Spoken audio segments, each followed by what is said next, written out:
What's going on, everybody? This is your boy, the Sports Dr. Spock, Mickey Coleman, coming at you with another wrestling video that seems to do well on the Mickey Mike Love podcast, which you can see every Sunday here on YouTube. And don't forget to hit that like and that subscribe button. Here we have a video about our boy New Jack. You guys really like the last video I did about you, New Jack, but will be a quick interview that he did about 16 years ago for Michael Moody. So let's check out what New Jack has to say and let's react to it. What do you think of the pro wrestlers out there that, a lot of them use drugs, but they don't admit it. They don't speak on it openly. Why don't they speak on it openly, and what are they afraid of? Well, Mike, this is a business where if you step on the wrong toes or step on the shoe that's got the wrong toes in it, you can stand a chance of not getting somewhere. So this is a business where you a man, but you pretend to be a boy to allow somebody like Vince McMahon or whoever is paying you.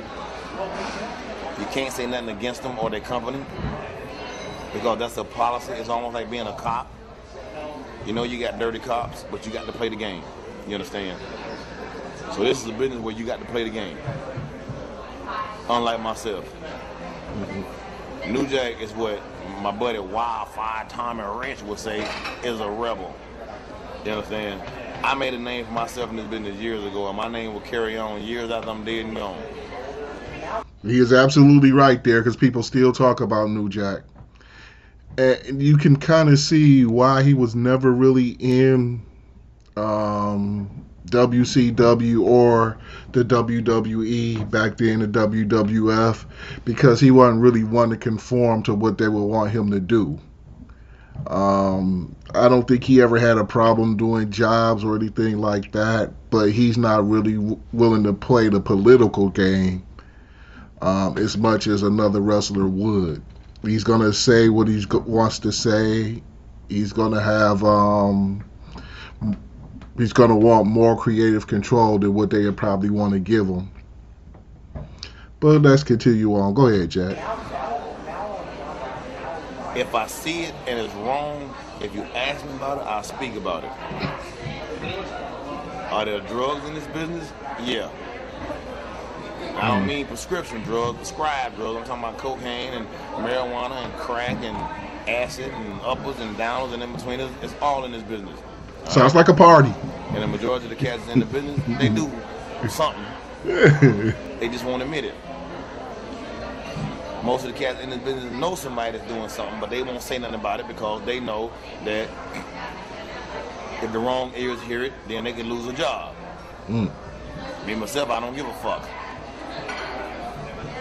Is it in WWE? Yeah. Was it in ECW? Yeah. WCW? Yeah.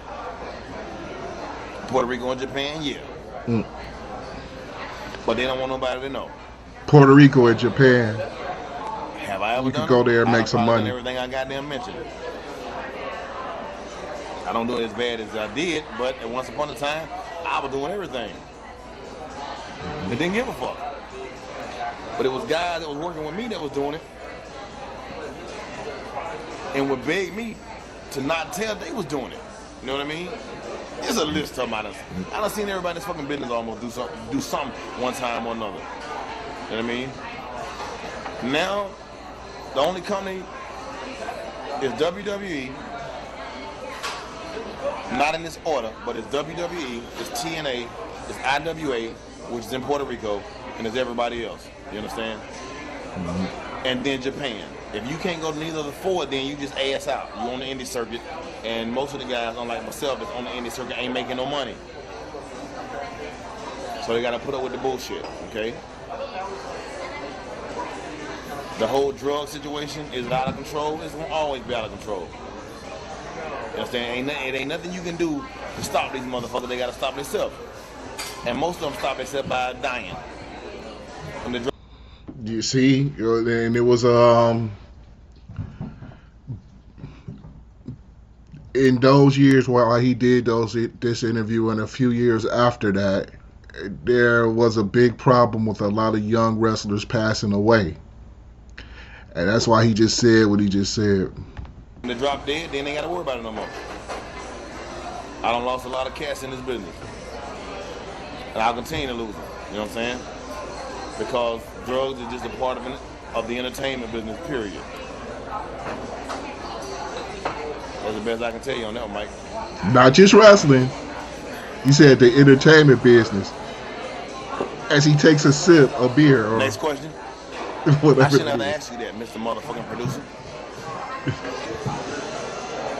All right, what do you think about unions? And do they need to unionize wrestling so that wrestlers have rights again? Or how does that? What in your opinion? What you mean get rights again?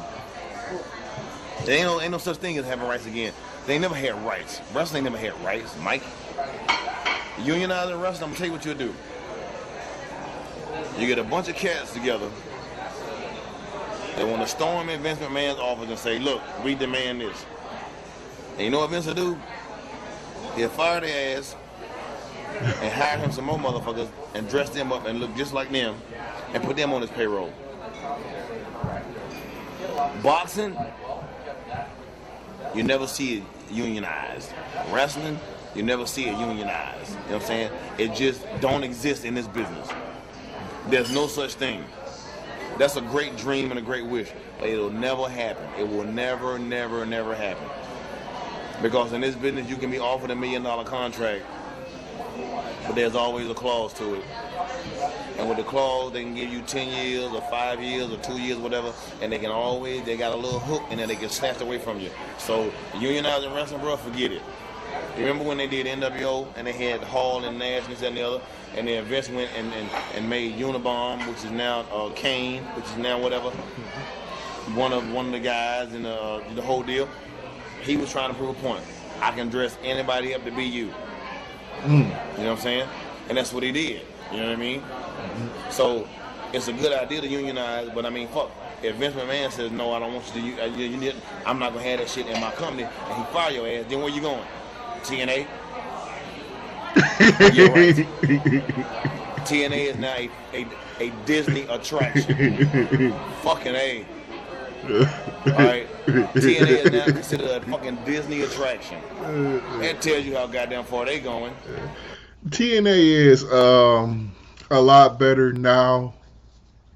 I don't know if they're gonna go through with the partnership with NXT or WWE. Haven't heard much else about it from a few weeks ago. But back then, I guess it kind of was a joke.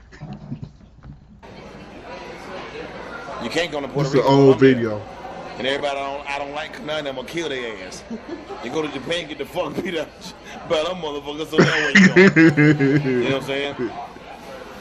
I'm that bad dream that always comes true. Unionizing wrestling? No.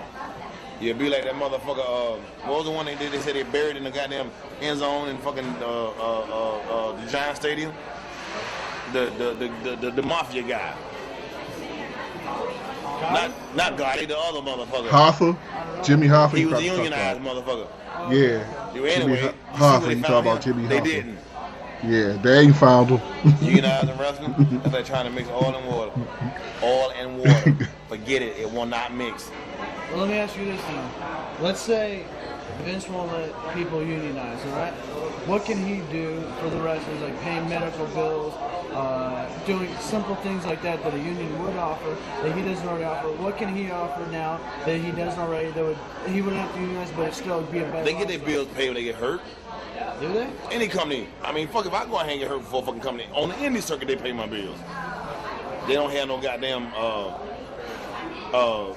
support program where, I mean, you know, there's been a few guys that got paralyzed and got hurt or whatever in WWE, you know, the company, and they pay for them. Mm-hmm. Luckily, when I lost the sight of my right eye, I had insurance, so I get paid for that. But a lot of the guys don't have that. They didn't have that then, they don't have it now. Well, how come they don't, I wonder?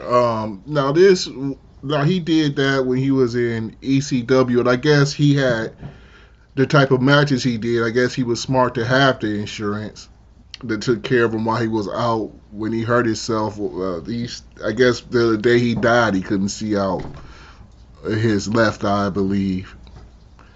So how come if you know a guy in ECW back there who wasn't really probably wasn't making WWE money was smart enough to get insurance on their own? How come none of the other guys did? Y'all leave that comments and let's talk about that as a part of this video. Leave your comments on that. Okay? With your contract, you make your demand before you sign your contract. If they'll agree with it, if they think that you're worth the dollar, then they'll offer you everything. If they don't, then they won't. So you gotta step up to the plate and try to make your own calls. If you ain't worth shit, you just go with the program. You become what they call a utility guy. They make you out of what they want you to be for that moment. And when that's not over anymore, then they'll change your name and they'll make you out of somebody else. Unlike New Jack, I've been New Jack for day one. When I quit, I'll still be New Jack.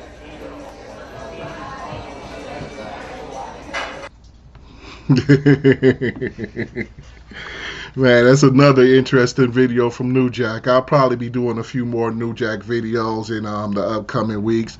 But y'all don't forget to like, share, and subscribe, and let me know what y'all think about this video in the comments. Let's have a discussion about it.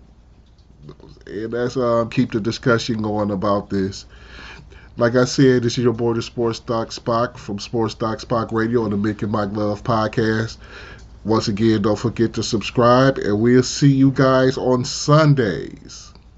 I am out.